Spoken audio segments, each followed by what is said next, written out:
Bonjour et bienvenue. Mon nom est Roxane. Je suis consultante ressources au service d'inclusion pour jeunes enfants. Aujourd'hui, je vous présente un webinaire sur le syndrome de Down. En français, on utilise les termes le syndrome de Down ou la trisomie 21. Mais vous allez voir que la trisomie 21 fait partie du syndrome de Down. Voici ce que nous allons explorer durant ce webinaire. Mythe ou réalité? Qu'est-ce que le syndrome de Down? Les différents types de syndrome de Down? Les caractéristiques typiques? Des adaptations et des stratégies qui peuvent aider à soutenir le développement d'un enfant avec le syndrome de Down, ainsi que des ressources. Commençons tout d'abord avec une vidéo.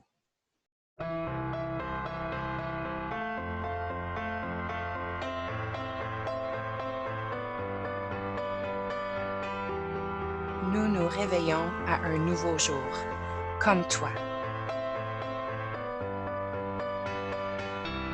Nous chantons de tout cœur.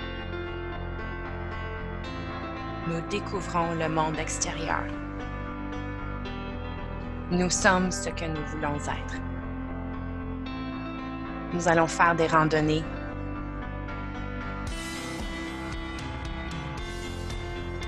Nous apprenons avec de nouveaux amis. Nous faisons de la gymnastique. Nous nous arrêtons pour sentir les fleurs. Nous célébrons. Nous nageons. Nous sortons pour une occasion spéciale. Nous donnons un câlin à nos proches.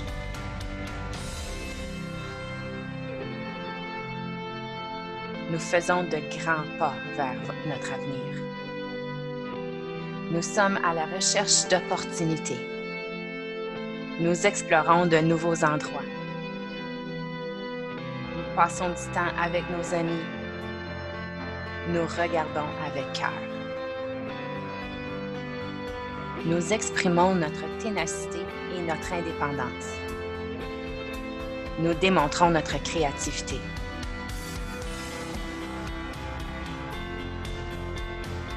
Nous travaillons ensemble pour une bonne cause. Nous créons notre propre chef-d'œuvre.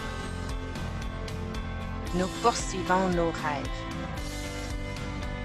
Nous faisons de la musique.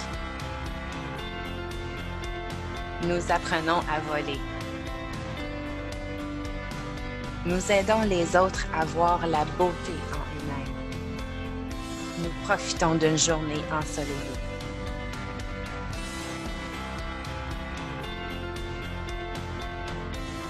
Nous faisons sourire les autres.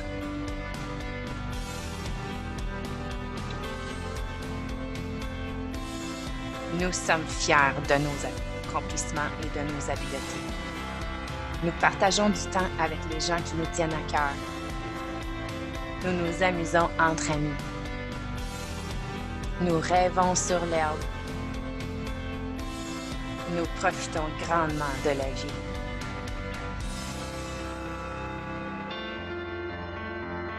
Aussi sûr que le soleil se lève et se couche, nous sommes sur cette terre à faire ce que nous aimons, comme toi. Profitons-en ensemble.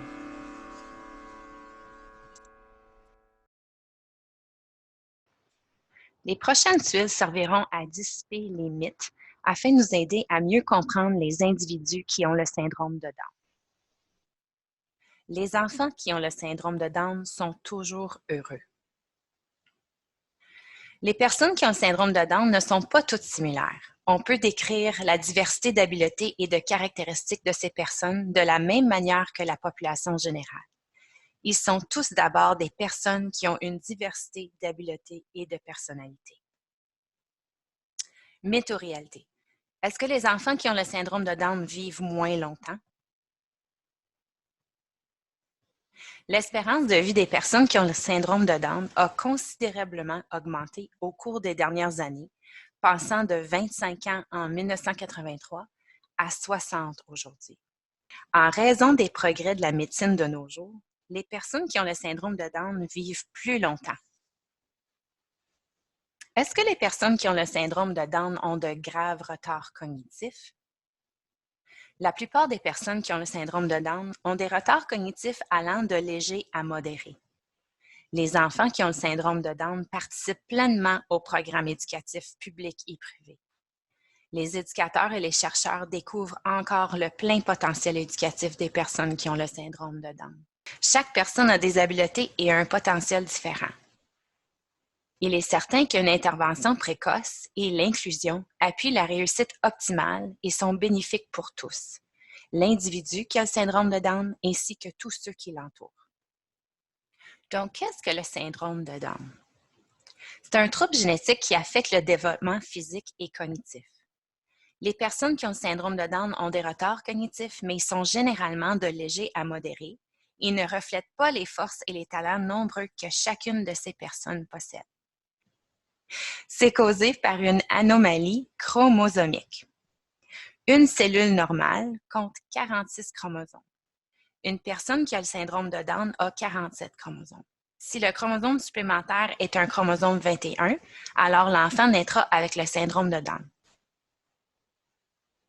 Le syndrome a été découvert par le docteur John Langdon Down en 1866 et porte son nom. Bien que le syndrome de Down est une maladie génétique, il n'est généralement pas héréditaire.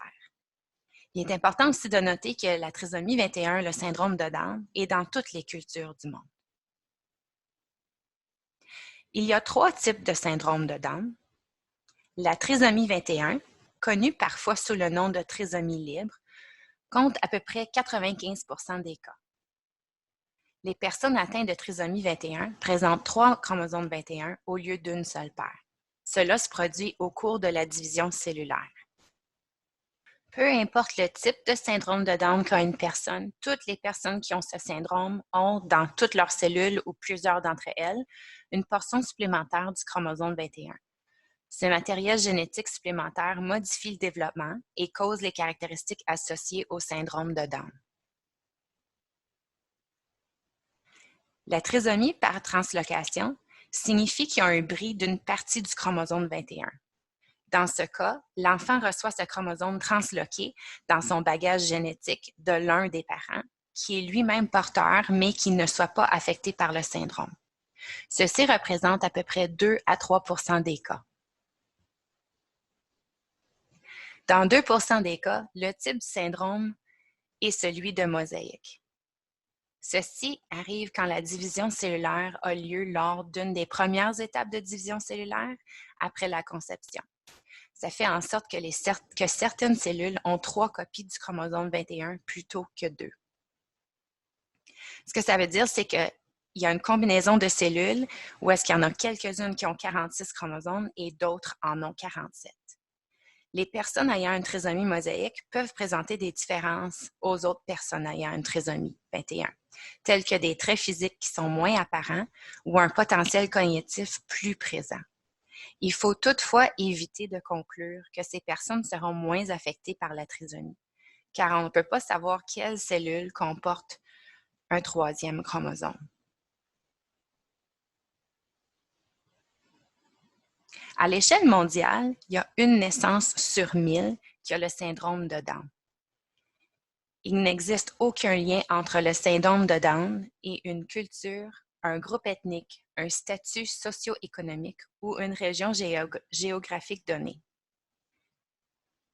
Bien que le risque augmente avec l'âge de la mère, 80% des enfants qui ont le syndrome de Down ont une mère qui avait 35 ans ou moins à leur naissance.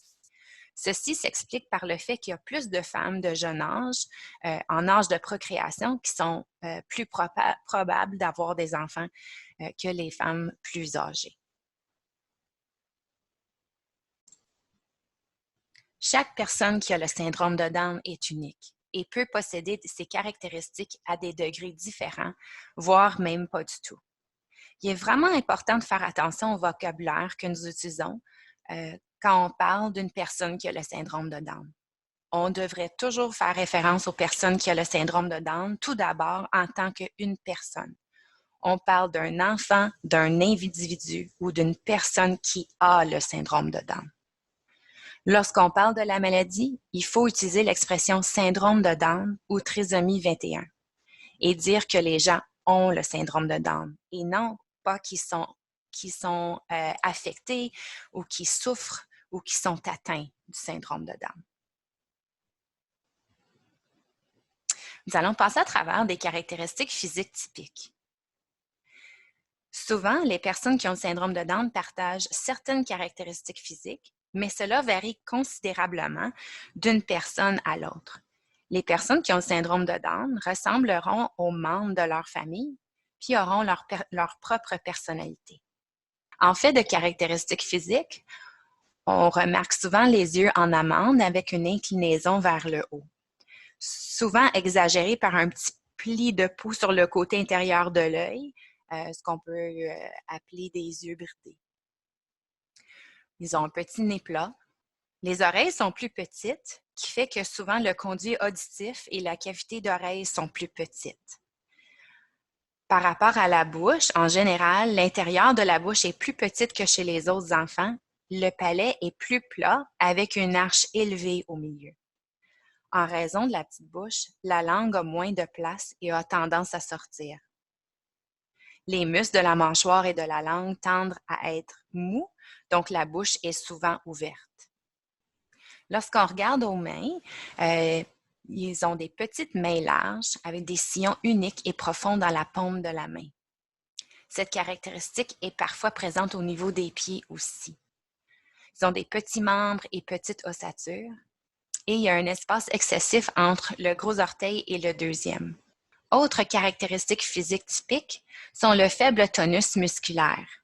Ça veut dire qu'ils peuvent sembler mous, leur corps. Ils se fatiguent facilement, peuvent avoir de la difficulté à se tenir debout avec d'autres enfants ou demeurer assis lors d'un cercle. Ils ont des difficultés au niveau de l'équilibre. Ils ont des capacités excessives d'étirer les articulations. Ils ont une souplesse accrue des articulations, ce qui lui permet de s'asseoir avec les jambes croisées en W, soit sur le côté ou devant, lorsqu'il est assis par terre. Ça, c'est vraiment à éviter. Ça peut vraiment endommager les articulations des genoux. Les individus avec le syndrome de Down peuvent avoir des problèmes auditifs. La cavité d'oreille et le conduit auditif sont plus petits, ce qui signifie qu'ils sont plus susceptibles de se boucher, causant des otites fréquentes ou une perte d'ouïe temporaire. La surdité temporaire est due au liquide dans l'oreille moyenne. Par rapport aux problèmes de la vue, il y a 3 conditions qui peuvent les affecter. Soit le strabisme, qui est les yeux croisés, qui est en partie dû à l'hypotonie des muscles oculaires. La myopie, qui représente la majorité, les empêche de voir bien de près, mais pas de loin. Et l'hypermétropie, ça c'est lorsqu'ils voient bien de loin, mais pas de près. Ils peuvent souvent avoir des infections chroniques des voies respiratoires supérieures. La respiration par la bouche en raison d'une capacité nasale réduite et des infections. Ça représente aussi des difficultés au niveau des poumons. Parfois, les individus vont avoir des pneumonies ou des bronchites récurrentes. Lorsqu'on parle des caractéristiques physiques typiques, on entend souvent aussi parler des malformations cardiaques congénitales. Donc, certaines se corrigent d'elles-mêmes, tandis qu'il y en a d'autres individus ou enfants qui doivent nécessiter une opération. De plus, certains enfants ont des troubles gastro-intestinaux. Ça représente à peu près 5 à 10 des individus. Le vieillissement des personnes avec la trisomie 21 est plus précoce que la moyenne des gens. Les comportements difficiles pouvant parfois découler de problèmes de santé. Il est important donc de rayer tout problème de santé avant de conclure qu'il s'agit d'un problème de comportement. En cas de comportement à défi, c'est important toujours d'explorer en premier lieu s'il y a peut-être un problème de santé. Que ce soit une infection d'oreille, un mal de ventre, quelque chose que l'individu serait peut-être pas capable de communiquer. Chez les enfants qui ont le syndrome de Down, d'ailleurs tous les enfants, les comportements peuvent être une forme de communication lorsqu'ils ne peuvent pas exprimer autrement. Les enfants qui ont le syndrome de Down apprennent à s'asseoir, à marcher, à parler et à jouer, en plus de faire la plupart des activités, sauf qu'ils apprennent et le font un peu plus tard ou un peu plus lentement que les enfants qui n'ont pas le syndrome de Down. Comme j'ai mentionné plus tôt dans la présentation, les personnes qui ont le syndrome de Down ont des retards cognitifs, mais sont généralement de légers à modérés. Ils ne sont vraiment pas représentatifs des forces et des nombreux talents que chacune de ces personnes possède. Voici une vidéo pour soutenir cet énoncé.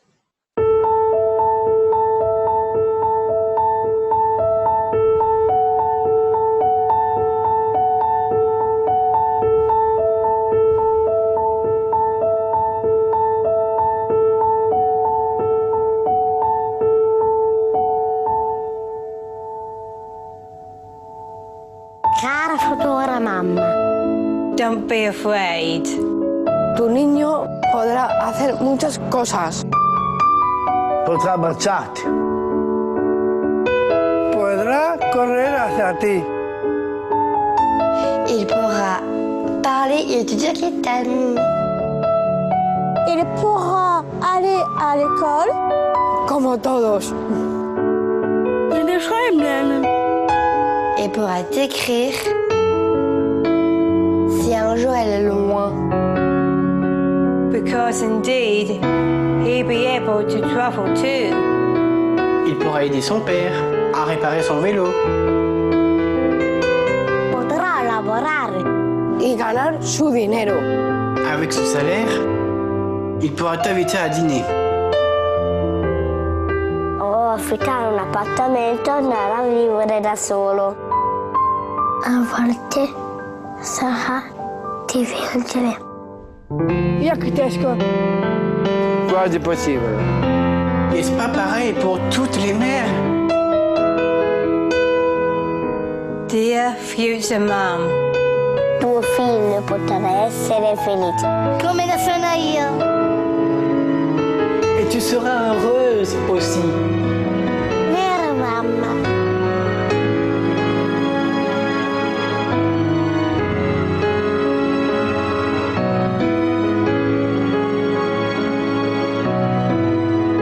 Vero mamma?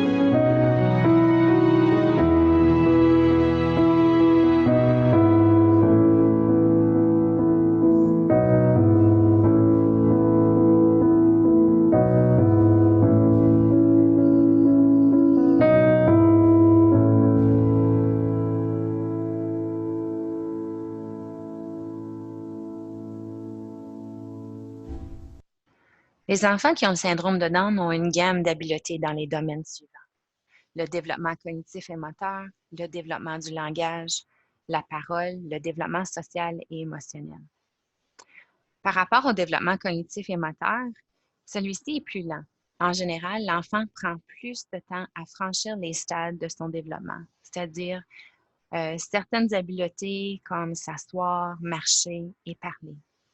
L'enfant peut avoir besoin plus de temps pour analyser et comprendre ce qu'on lui demande. Il peut donc prendre plus de temps pour répondre aux questions ou réagir. Au niveau du développement du langage, l'enfant peut avoir de la difficulté à acquérir le langage et à communiquer.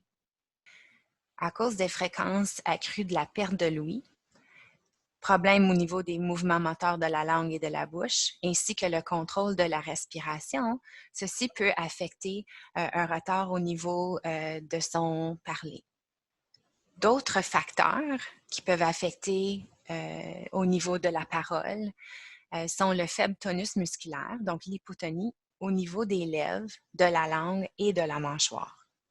La bouche, qui est relativement petite par rapport à la taille de la langue, peuvent aussi causer des défis, des raisons pourquoi il y aurait de la difficulté avec l'articulation ou pour sortir ses mots. Ces individus ont tendance à respirer par la bouche en raison du gonflement des adénoïdes ou des amygdales, ou encore des allergies ou des rhumes récurrents. Lorsqu'on regarde au développement social et émotionnel, le retard au niveau développemental, socio-affectif ainsi que le langagier aura un impact sur ses interactions avec ses pairs.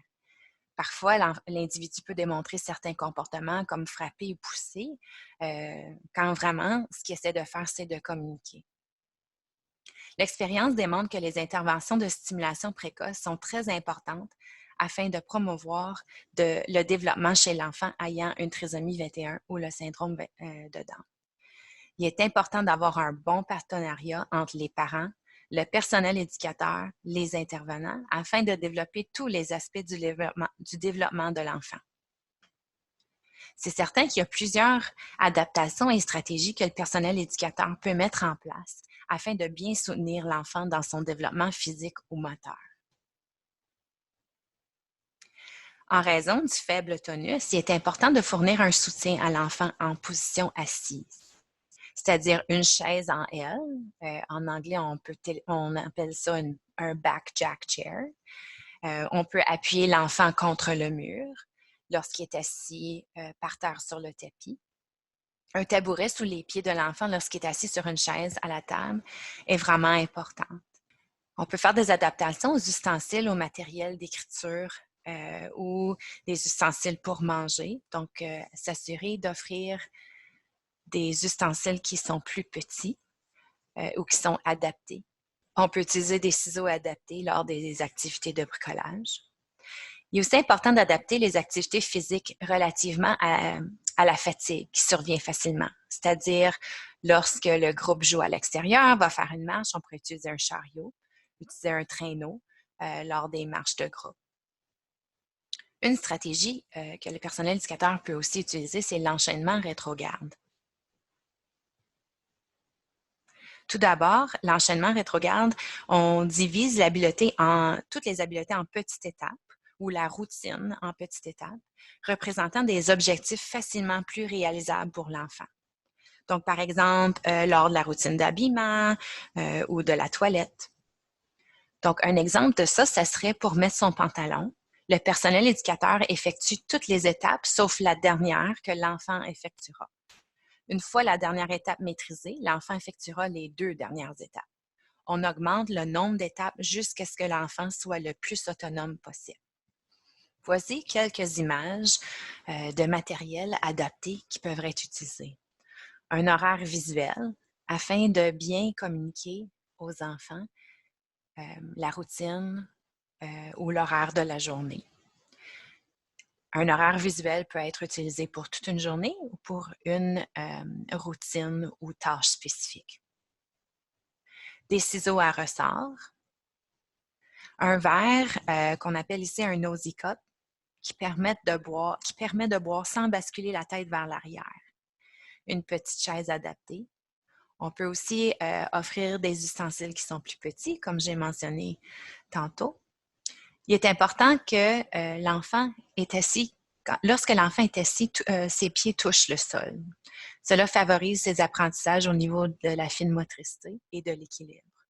Donc, dans cette image-ci, il y a une petite chaise et puis l'enfant est assis, il semblerait à côté d'un autre enfant, donc peut-être dans une situation de cercle.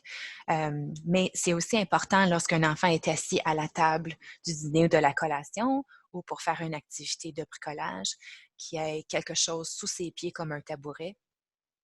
Et puis, si ses pieds ne touchent pas par terre. Et puis aussi, une chaise qui est genre une chaise en cube ou qui a des bras, peut également aider avec la posture de l'enfant lorsqu'il est assis à la table. Et puis, c'est aussi un petit truc pour essayer de les garder assis à la table. Au niveau de son développement affectif, il est important d'enseigner la maîtrise de soi. Pour enseigner cela, on peut créer un endroit pour aller se calmer, tel qu'une aire de détente ou un petit coin calme. On peut enseigner des techniques pour retrouver son calme. Ceci peut se faire en démontrant aux enfants comment prendre des grandes respirations, comment s'éloigner de la situation et aller prendre un autre jeu, un livre, un casse-tête, s'éloigner du groupe, ou même faire des pratiques, des exercices de yoga. Il est important d'assurer une constance dans l'approche de l'équipe. C'est-à-dire que tous les membres de l'équipe aient des attentes constantes. Un horaire prévisible, s'attendre que les enfants suivent les mêmes règles. Développer leur autonomie, c'est-à-dire leur donner du temps supplémentaire pour accomplir les tâches.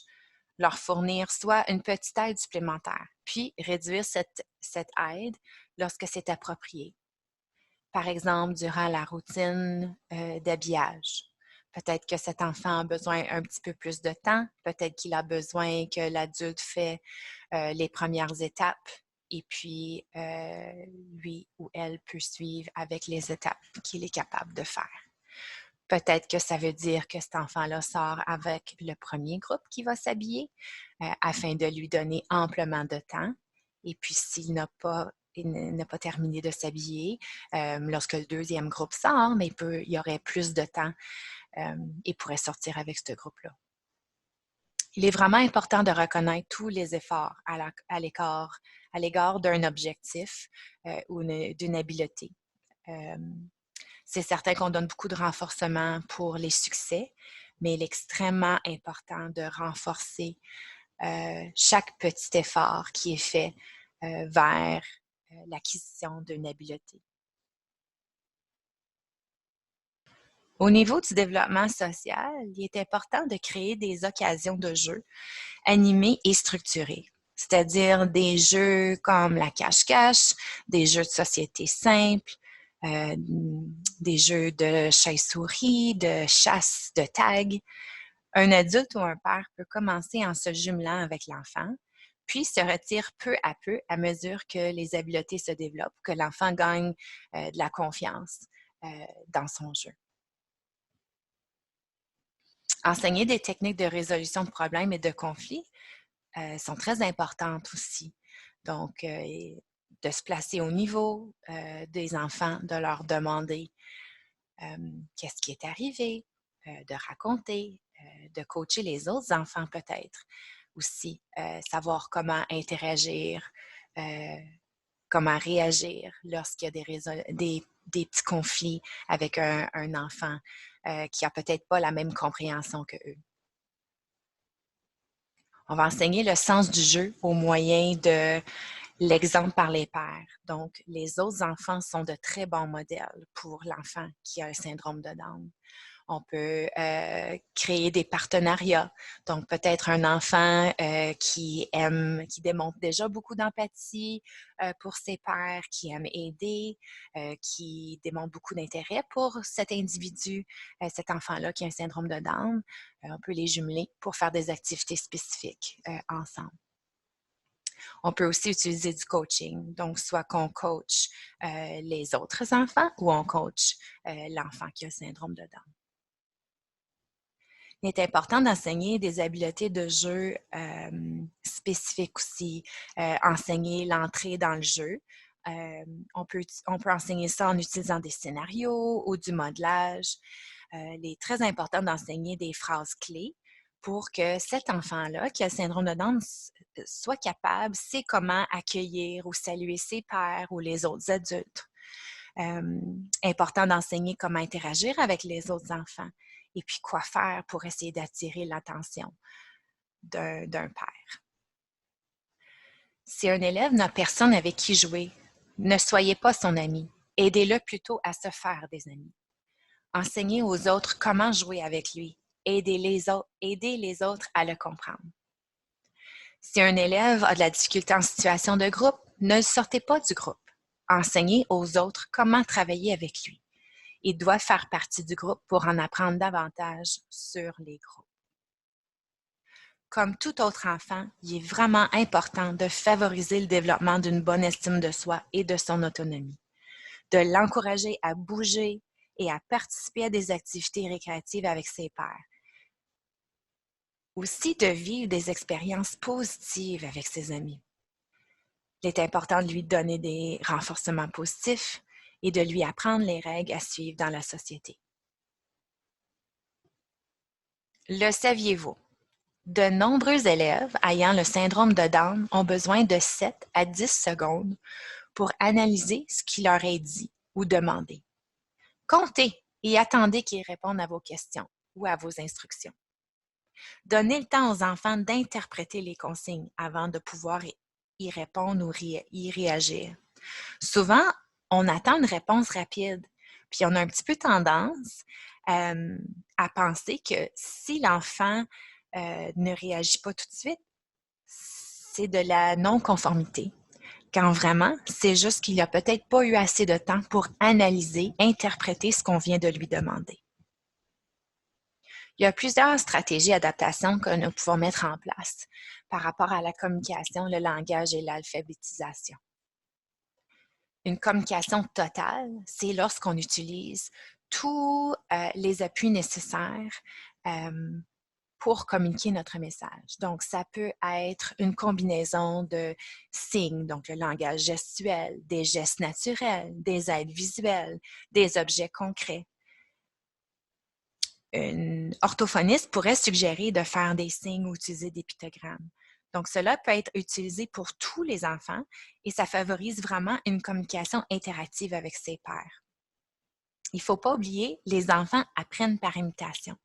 Les autres enfants serviront comme des modèles exceptionnels pour l'enfant qui a des besoins particuliers. On peut adapter notre communication pour donner le temps d'analyser et de répondre.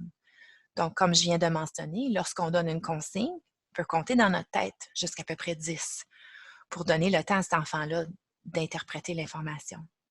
On utilise un langage simple, 2, 3 mots à la fois maximum.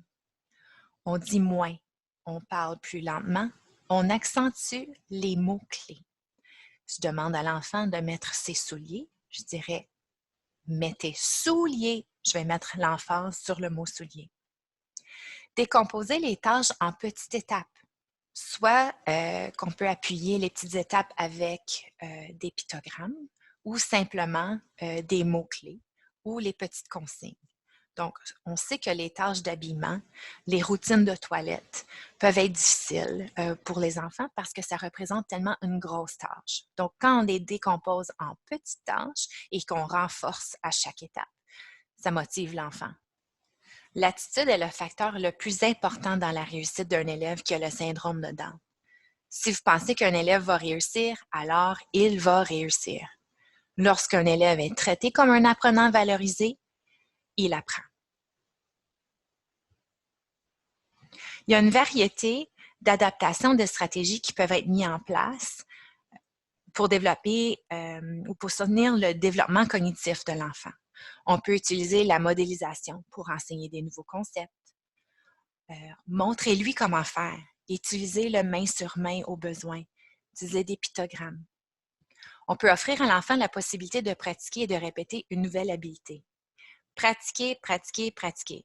Lorsqu'un enfant a plusieurs opportunités à pratiquer une même habileté, il y a plus de chances de vivre du succès.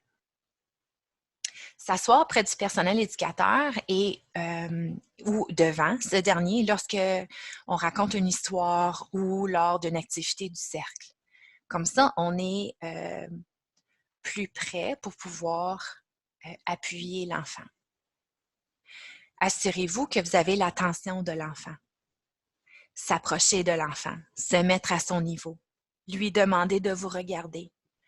On peut aussi utiliser un signal, une chanson ou un pictogramme pour capter son attention. Dans la possibilité, limiter les distractions. Observer et suivre les intérêts de l'enfant. L'enseignement et le développement de nouvelles habiletés peuvent être faits en utilisant les intérêts de l'enfant. Nous apprenons comment faire partie de notre monde et de notre collectivité en vivant, en apprenant et en riant avec les autres.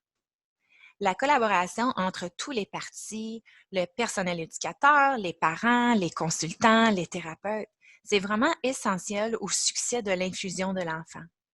Reconnaître que les parents sont ceux qui connaissent le mieux leur enfant, c'est extrêmement important. Et puis, tous ensemble, on va y arriver.